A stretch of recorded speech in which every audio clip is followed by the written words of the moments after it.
Evangelho de João, capítulo 11. João, capítulo 11, é um texto muito conhecido e nós estamos aqui no culto do sobrenatural. E como eu fico maravilhada com cada testemunho, que Deus abençoe a vida da Alessandra, né, irmã Alessandra, Luciana, por essa grande conquista. E eu tenho certeza que esta noite o Senhor quer marcar a vida de muitas pessoas aqui. Ah, você podia ter recebido isso aí, viu? Ô, glória! Evangelho de João, capítulo 11, apenas 2 versículos, o versículo de número 20 e 21, você encontrou? Evangelho de João, capítulo 11, versículo de número 20 e 21, que nos diz assim: ouvindo então Marta que Jesus vinha, foi ao seu encontro, mas Maria ficou assentada em casa. Então disse Marta a Jesus: Senhor, se tu estivesses aqui, meu irmão não teria morrido. Então disse Marta a Jesus: Senhor, se tu estivesses aqui, meu irmão não teria morrido. Se você tem assento, pode tomá-lo, glorificando, agradecendo a Deus por essa palavra.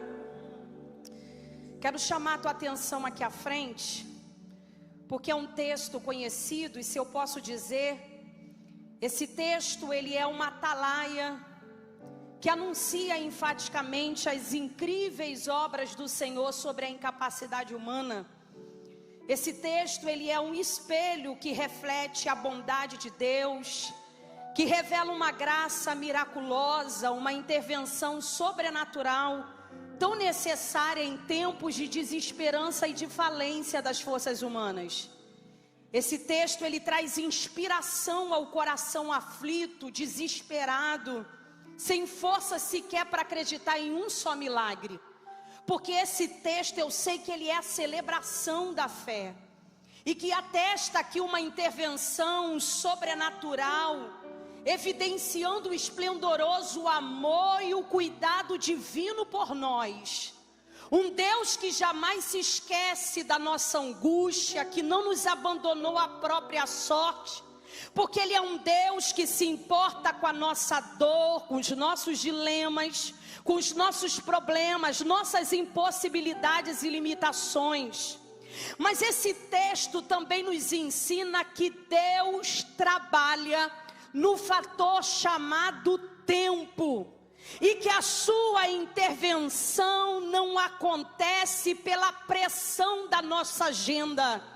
Tem muita gente que acha que tudo precisa funcionar dentro das leis do imediatismo, e acha que pode determinar o que Deus deve fazer, como fazer e quando fazer. Só que se esquecem que Deus não tolera imposições, Deus não aceita ser pressionado. Deus faz todas as coisas no tempo dele e segundo o conselho de sua vontade.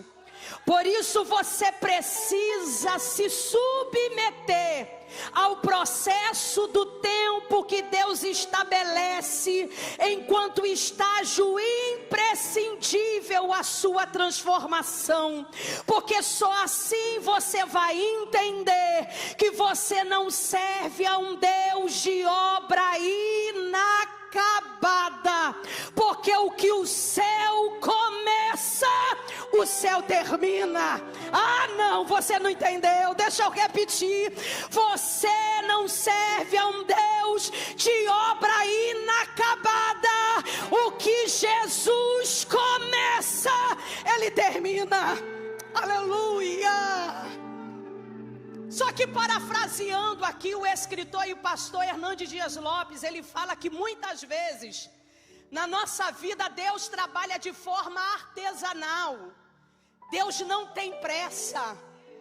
E hoje nós vamos entender nesse texto algumas verdades sobre o aparente atraso de Jesus frente ao pedido urgente de Marta e Maria. Porque entenda que o atraso de Jesus sempre é proposital e pedagógico. Diga, é proposital, é pedagógico. O texto revela aqui que Jesus estava ensinando na Pérea. Onde ele estava? Na Pérea. Pérea era uma região da Palestina que ficava próximo da Judéia, do outro lado das margens do Rio Jordão. Então, o lugar aonde Jesus estava ensinando e a cidade de Lázaro era uma distância de 2 a 3 dias de viagem. Lázaro morava numa cidade chamada Betânia. Diga Betânia. E Betânia, que ficava a 3 quilômetros de Jerusalém, que ficava do outro lado do Monte das Oliveiras, era um pequeno vilarejo, não era um grande centro comercial. Nada na pequena Betânia atraía a atenção dos poderosos daquela época, porque Betânia não era notada, mas para Jesus, ali era um lugar especial, porque ali moravam os seus 3 amigos, Marta, Maria e Lázaro, uma família tão querida pelo Senhor, um dos poucos lares aonde Jesus gostava de estar, porque nesse lar Jesus encontrava afeto, amor, acolhimento, cuidado. Por isso que todas as vezes que Jesus subia a Jerusalém, ele gostava de passar por Betânia para visitar o lar dos seus amigos. O texto diz que Jesus estava então ensinando na Pérea, quando de repente chega um mensageiro assustado e quase sem fôlego, declarando: Senhor, seu amigo Lázaro está muito doente.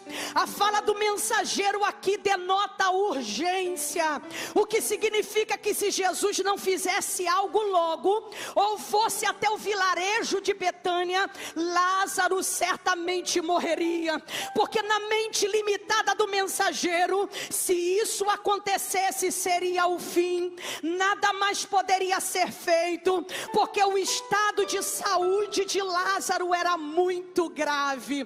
Por várias vezes o autor, nos primeiros versículos, ele repete a palavra enfermo, indicando aqui a gravidade da doença.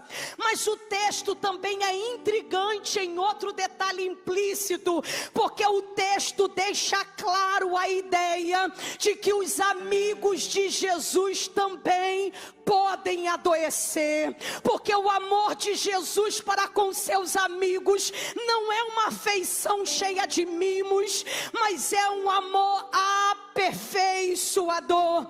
Deixa eu falar para alguém que precisa ouvir isso: nós somos alvo do amor de Deus. Não há nada mais encorajador do que sabermos que nós somos amados por Ele, mas o amor de Jesus para com nós não nos isenta de problemas, de dificuldades.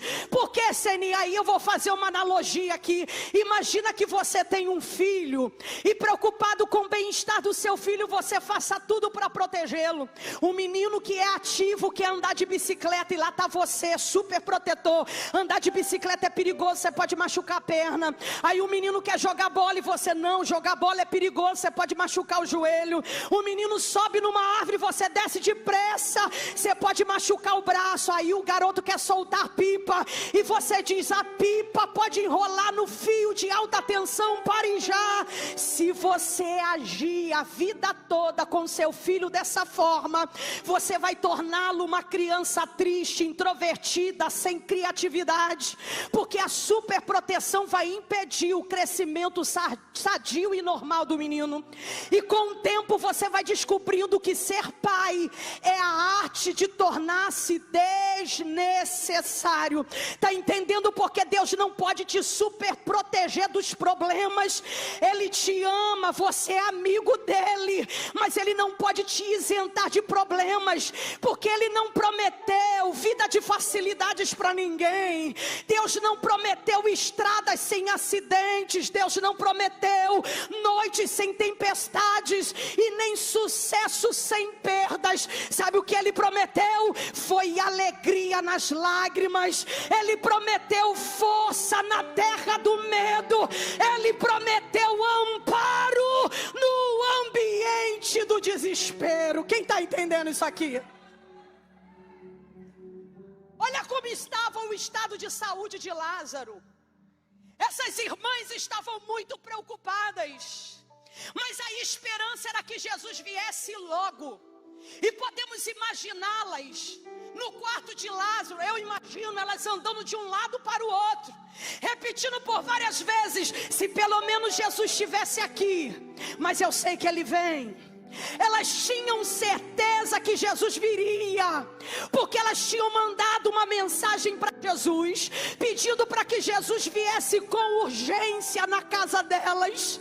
E eu imagino duas irmãs preocupadas, fazendo de tudo para recuperar a saúde do irmão, suplicando por várias vezes: Lázaro, aguenta só mais um pouquinho, porque Jesus está chegando. Eu imagino vários médicos receitando diversas substâncias medicinais com terapêuticas variadas, até que eles chegam a uma conclusão: para essa situação não existe mais possibilidade de oferecer um tratamento com a finalidade curativa. Não tem jeito, porque o texto nos indica que aquela doença não era apenas grave, aquela doença era mortal. Lázaro lutava para sobreviver. E diante do quadro perplexo, essas irmãs se apegaram à esperança de que Jesus estava chegando. Elas tinham mandado uma mensagem para Jesus, e a mensagem pedia que Ele viesse com urgência. E eu imagino as duas irmãs esperando Jesus com ansiedade. Você pode imaginar, cada passo que elas ouviam na rua, elas corriam achando: é Jesus. O ruído do vento sacudindo a porta, elas se apressando achando que era Jesus. Imagine a noite inteira elas esperando, porque Jesus haveria de chegar a qualquer momento. Elas aguardaram porque elas sentiam que Jesus viria, elas confiaram que Jesus viria. Imagina a noite inteira chorando, suplicando para que Ele viesse. Mas quando Jesus recebeu o recado, diz o texto que Ele não alterou a sua agenda. Jesus não mudou o seu percurso. Ele ainda permaneceu por mais 2 dias aonde Ele estava. E aí a tragédia aconteceu. Lázaro morreu. Teve funeral, sepultamento. E cadê Jesus? Ele não chega. Jesus chega 4 dias depois. Aos olhos dessas irmãs, Jesus demorou demais. Jesus não se apressou para chegar no vilarejo de Betânia. Para essas irmãs, o único recado que elas receberam de Jesus é que aquela enfermidade era para a glória de Deus.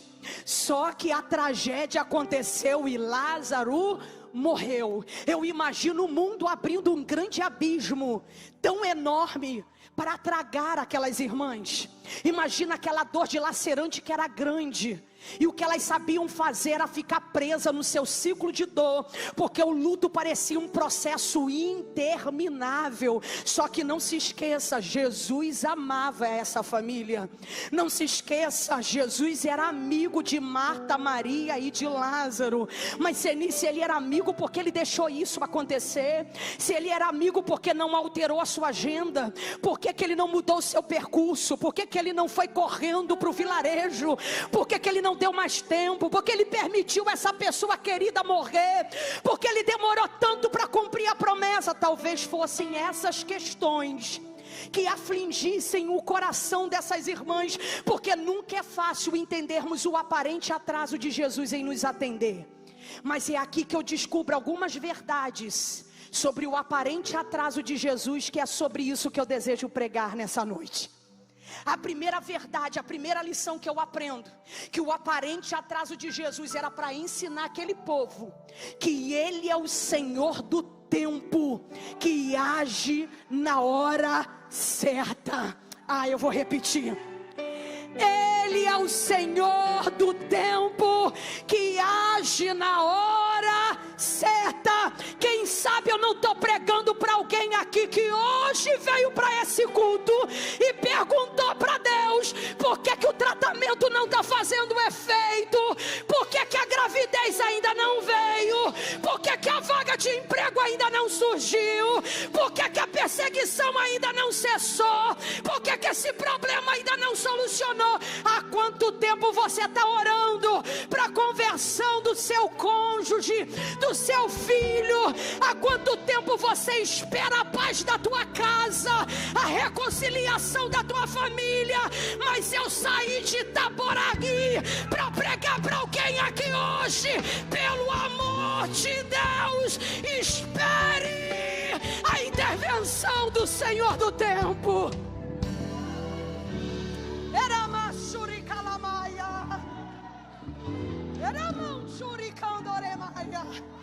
Espere a intervenção do Senhor do tempo, que não erra a sua hora e não precisa ter pressa, porque Deus não é surpreendido pelos imprevistos da vida. Deus prevê o imprevisível. Você pode dizer para quem está do seu lado: Deus prevê o imprevisível. Aleluia, aleluia. Nós vivemos num tempo cronológico que no grego nós chamamos de cronos. Só que Deus age num outro tipo de tempo, que no grego a gente chama de kairos. É por isso que um dia para o Senhor é como 1000 anos, e 1000 anos para o Senhor é como um dia. E quando você acha que Deus está demorando, é porque você está focando no tempo cronos, que é o tempo disponível, reduzido, limitado, sequencial, efêmero, que remete à consecutividade, à progressão do que é físico, do que é natural. E você não está enxergando o sobrenatural, o kairos, oh aleluia, o kairos de Deus. Aí você não consegue, na sua ótica humana, entender aquilo que o pastor Robson falou aqui, que Abraão com 75 anos foi instituído pai de muitas nações, sem ter descendente. Ele não tinha descendente e ainda enfrentava 2 problemas: a idade avançada e a esterilidade de Sara. Quanto tempo ele levou para cumprir a promessa, pastor? 25 anos, porque Isaac nasceu quando ele tinha 100 anos de idade. Lembra de Isaac, casado com Rebeca? Rebeca não podia gerar. Quanto tempo levou para terem os seus filhos? 20 anos. Lembra de José? José com 17 anos, ele teve um sonho. E quanto tempo ele levou para cumprir o seu sonho? 13 anos. E nesses 13 anos ele foi traído, vendido, escravizado, caluniado, encarcerado e esquecido por todos que ele amava. Lembra de Davi? Foi ungido a rei. E quanto tempo ele levou para assumir o trono? Mais de 10 anos. O teu problema é que você chegou ontem e já quer sentar na janela. Suporta o processo do tempo para viver o propósito. Eu estou pregando para alguém aqui. Aleluia.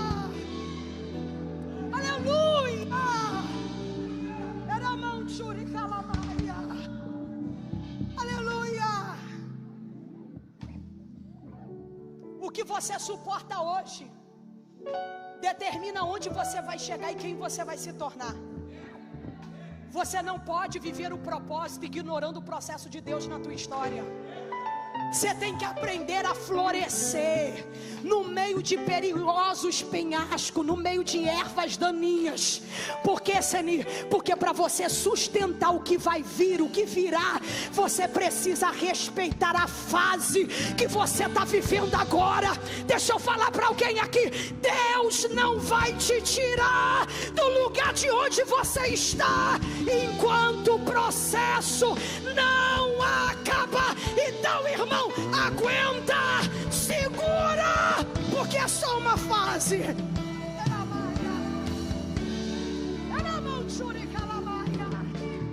Aleluia.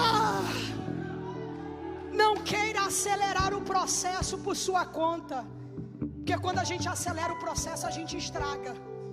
É ou não é? E eu lembro da minha infância, quando a mamãe ganhava os abacates verdes. Eu sempre falo isso. Mamãe ganhava abacate verde do vizinho, porque lá em casa a gente sempre gostou muito de abacate. Mamãe ganhava os abacates verdes. Eu nunca entendia porque que dava abacate verde para a mamãe. E a gente, quando criança, vai dar alguma coisa, a gente não dá verde não, dá logo maduro. Porque a gente não queria, sabe? aguardar o processo do amadurecimento. E eu lembro, vocês lembram daquele fogão antigo, que além do forno ainda tinha aquela estufazinha? Mamãe enrolava no jornal, botava lá na estufa. E por várias vezes a gente acordava cedo. Eu era uma, sabe, abria toda hora e apertava. Eu apertava e mamãe falava: você não pode acelerar, deixa quieto, você não pode ficar apertando. Por quê? Porque quando a gente quer acelerar e dava ruim. Por quê? Porque quando a gente percebia, às vezes até achava que estava madura, porque apertava de um lado, estava mole. Aí é interessante que quando eu abria, uma parte estava verde, ou a outra parte madura, ou às vezes amadurecia de um lado, mas na outra parte apodrecia. Não dá para você acelerar o processo. Você vai fazer um bolo, você fica toda hora abrindo o forno, porque dá ruim, sola. Aleluia. Está entendendo que não dá para você acelerar o processo? Então suporta. Passe pelo processo do tempo. Porque a gente é que nem bambu chinês. Já viu o bambu chinês? Você planta ele hoje. Quanto tempo você leva para ver o bambu crescer, se desenvolver? O agricultor planta hoje, leva 4 anos. E ele só vê o pequeno ramo que cresce do bulbo enterrado. Porque durante 4 anos as suas raízes por debaixo do solo vão se aprofundando. Quem quer ver o crescimento rápido, não plante bambu chinês. Porque o bambu, durante 4 anos, as raízes por debaixo do solo vão se aprofundando. Para quê? Quando chega no 5º ano, o bambu começa a crescer numa velocidade que ele chega a se agigantar 5 metros de altura. Tem gente que já entendeu isso aqui. O processo do tempo é necessário, porque as raízes precisam suportar o tamanho do crescimento que virá. Aleluia, aleluia, oh, aleluia, aleluia, aleluia. Segunda lição: o aparente atraso de Jesus aqui é porque havia um propósito. Diga, um propósito. Irmão, Deus não age sem propósito. Entenda que existem perdas e dores que são alinhadoras de propósito. Vou repetir. Tem perdas e dores que são alinhadoras de propósito. Havia um propósito para tudo quanto aquela família estava enfrentando. E qual era o propósito? A glória de Deus. Lázaro precisou morrer. Lázaro, amigo de Jesus, precisou morrer para que o nome do Senhor fosse glorificado. Aí eu pergunto para você: o que você precisa deixar morrer na sua vida para que a glória de Deus se revele? Eu vou repetir. O que é que você precisa deixar morrer na tua vida para que a glória de Deus se revele? Porque a sua vida só faz sentido se for para a glória de Deus, e você está disposto a consagrar a tua dor para que o nome do Senhor seja glorificado. Aleluia. Existem dores na nossa vida que são apenas expressões da glória de Deus. E havia um propósito aqui.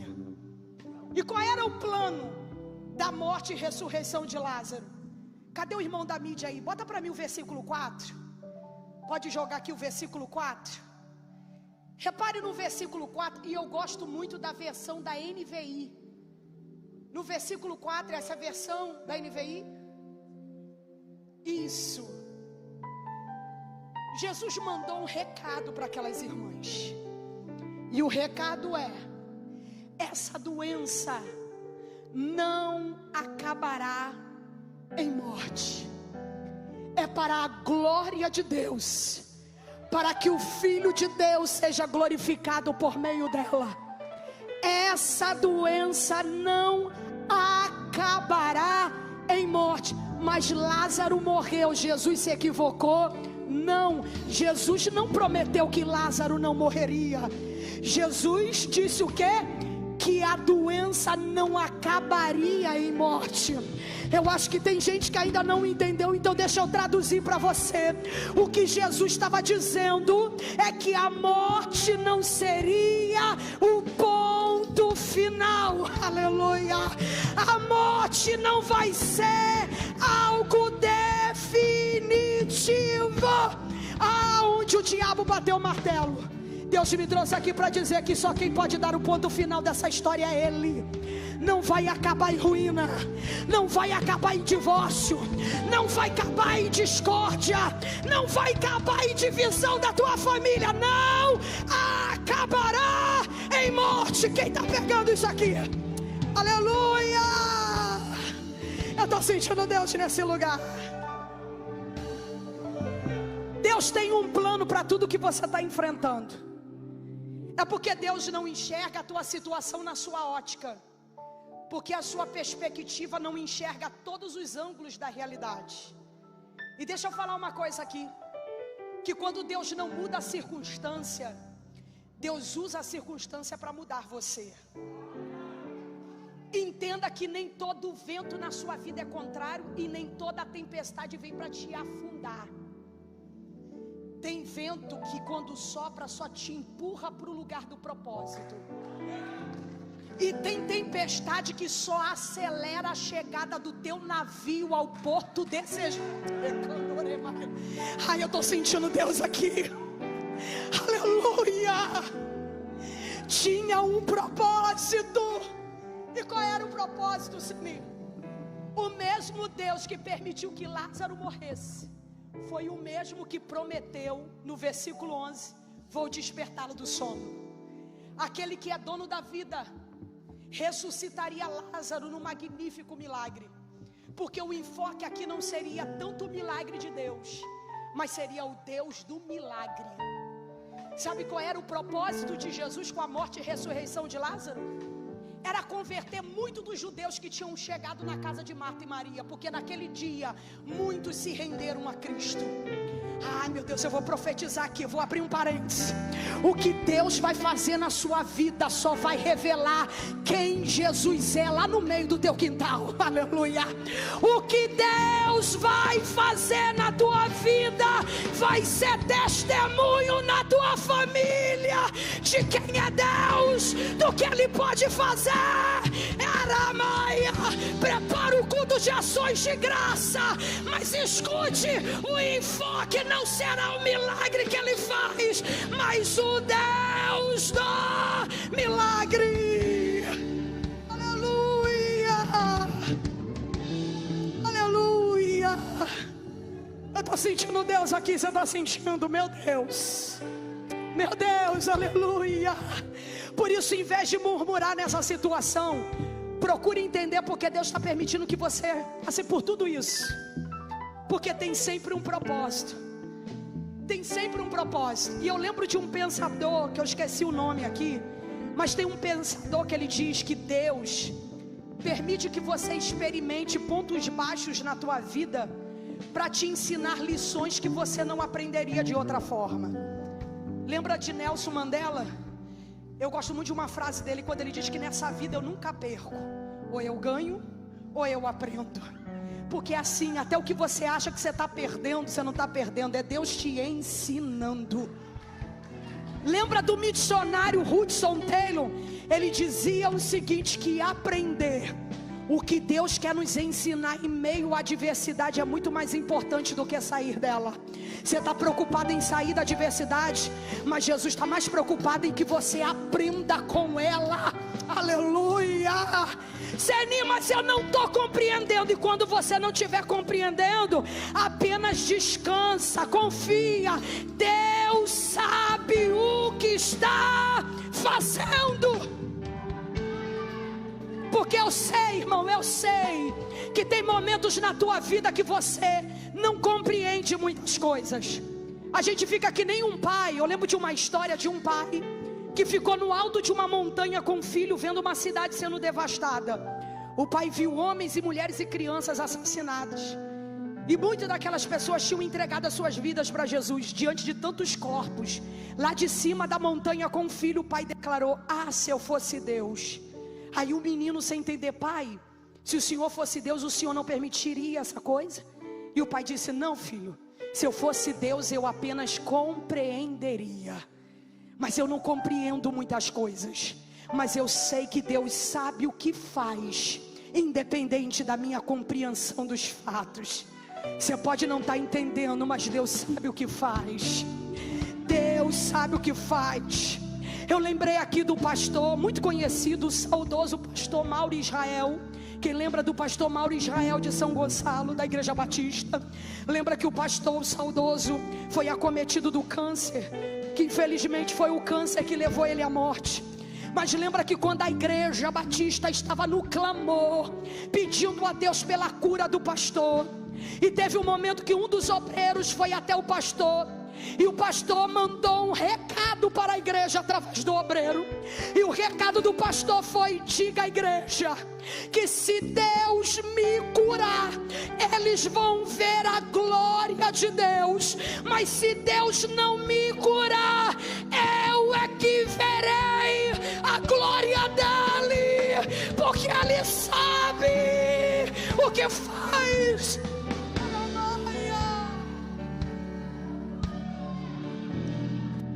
Você pode dizer para quem está do seu lado: Deus sabe o que faz. Tem um propósito. Eu vou terminar.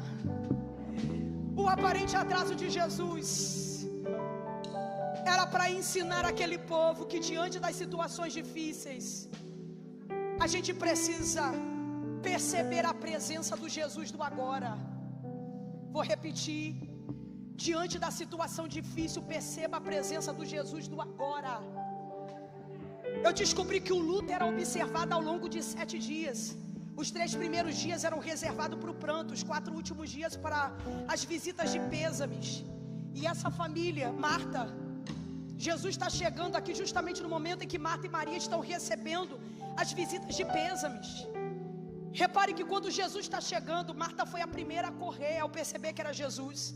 Ela corre, ela se apressa para ir ao encontro de Jesus, a fim de lhe noticiar o ocorrido.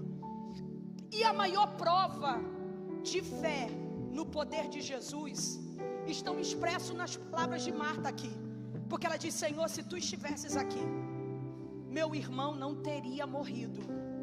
Essas palavras são a manifestação de um pesaroso sentimento feito de confiança no poder de Jesus. Não há como negar, mas também revela algo. Jesus estava ali, presente, em pé, diante de Marta, pronto para mudar aquela presente situação. Só que Marta só conseguia reconhecer o Jesus de 4 dias atrás. Jesus estava ali naquele momento, mas Marta só conseguia pensar naquilo que Jesus poderia ter feito há 4 dias.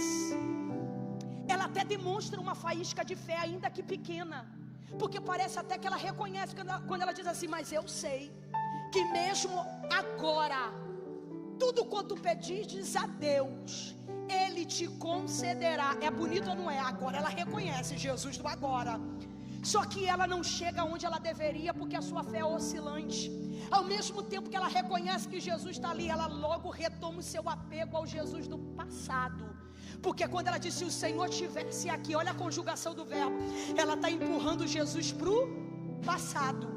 Ela não consegue perceber a presença do Jesus ali, mas Jesus queria que a sua fé aumentasse. Jesus leva a Marta para um nível mais elevado de conversa, quando Jesus declara: o seu irmão há de ressuscitar. A Marta, que estava apegada ao Jesus do passado, parece que ela pega Jesus agora e empurra Jesus para o futuro, porque quando Jesus diz Ele vai ressuscitar, aí Marta declara: eu sei que Ele vai ressuscitar na ressurreição do último dia. Olha o que ela está dizendo: eu sei, no arrebatamento, quando a trombeta soar, os mortos em Cristo vão ressuscitar primeiro, e meu irmão vai ressurgir.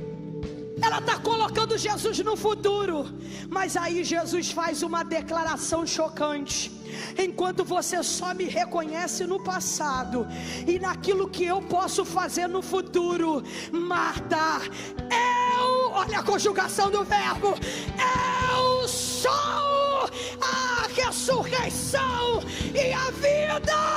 Jesus está dizendo: eu faço agora, eu opero agora, eu ressuscito agora. Meu Deus, eu estou sentindo a presença de Deus aí. Você crê que você está aqui? Jesus está abrindo porta para você agora. Você quer que aquele processo que estava emperrado vai andar agora? Você crê que Jesus está curando agora? Jesus está salvando agora? Jesus está resolvendo agora? Quem está sentindo isso? Então toma posse, crente!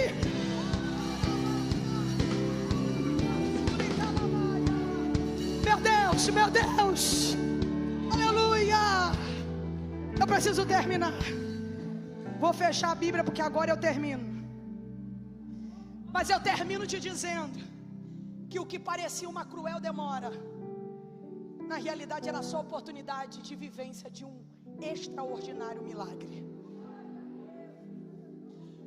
O que parece uma cruel demora é só uma oportunidade que o céu está te dando de você vivenciar um extraordinário milagre. Milagre já é milagre, agora imagina extraordinário. E eu vou te dizer porque é extraordinário. A mesma Marta que disse se o Senhor estivesse aqui, é engraçado porque Maria também fala a mesma coisa. Maria, quando se aproxima, também vai dizer se o Senhor estivesse aqui. E eu não julgo não, viu? Porque eu sei que o sofrimento aliado ao silêncio de Deus traz uma terrível sensação de abandono, de solidão. Sabe? Parece que Jesus está distante, parece ou não parece? Mas deixa eu falar uma coisa aqui, Jesus estava presente, mesmo estando fisicamente distante. Isso é um paradoxo. Peraí, ele estava onde? Na Pérea. Jesus estava de 2 a 3 dias de viagem de onde Lázaro estava. Mas ele estava presente, por quê? Eu vou te provar, porque quando Lázaro morreu, Jesus já sabia de onde ele estava. Aleluia. Jesus já sabia.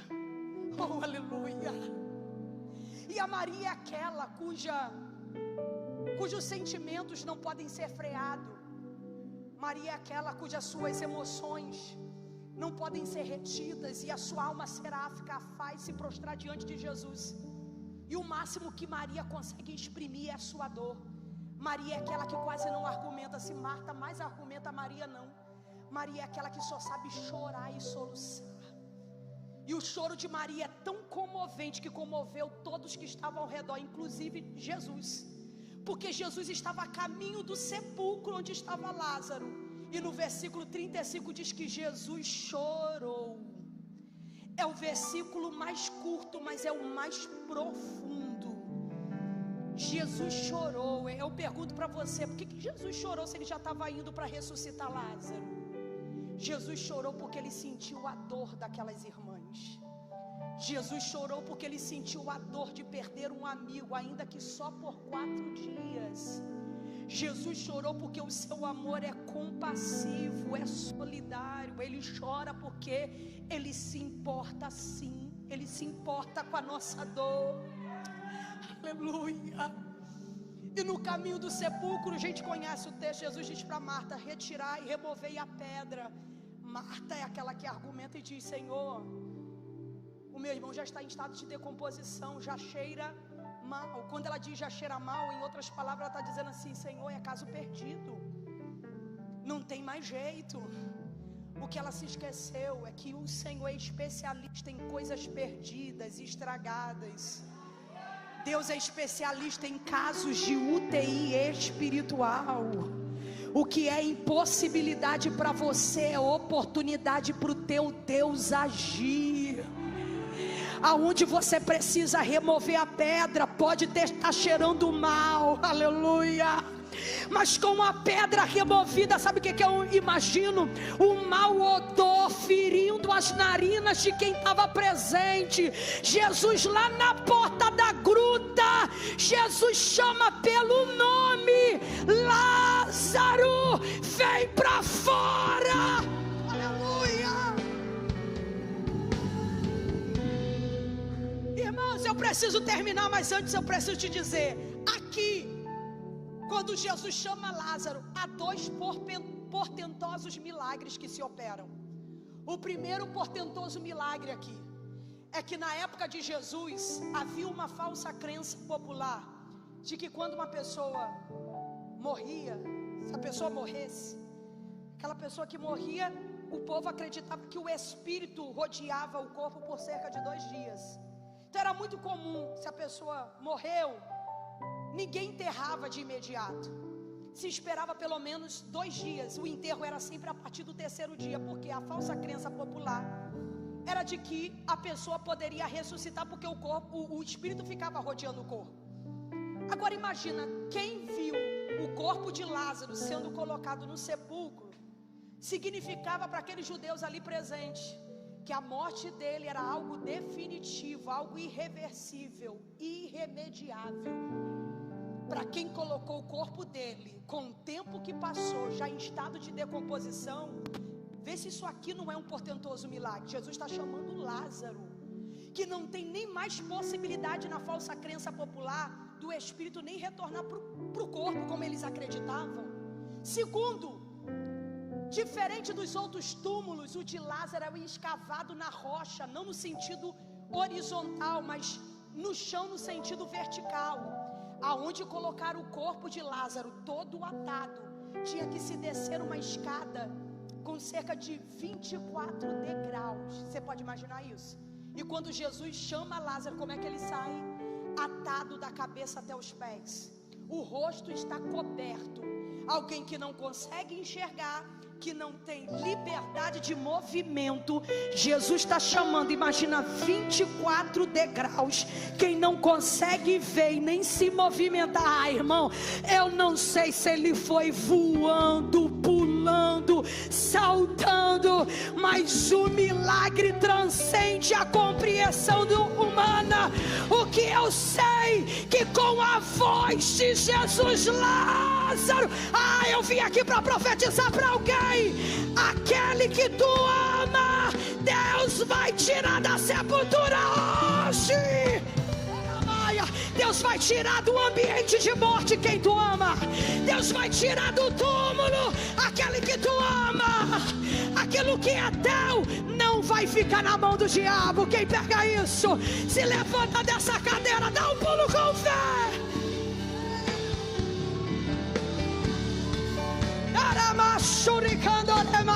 Eu estou sentindo a presença de Deus. Você está sentindo?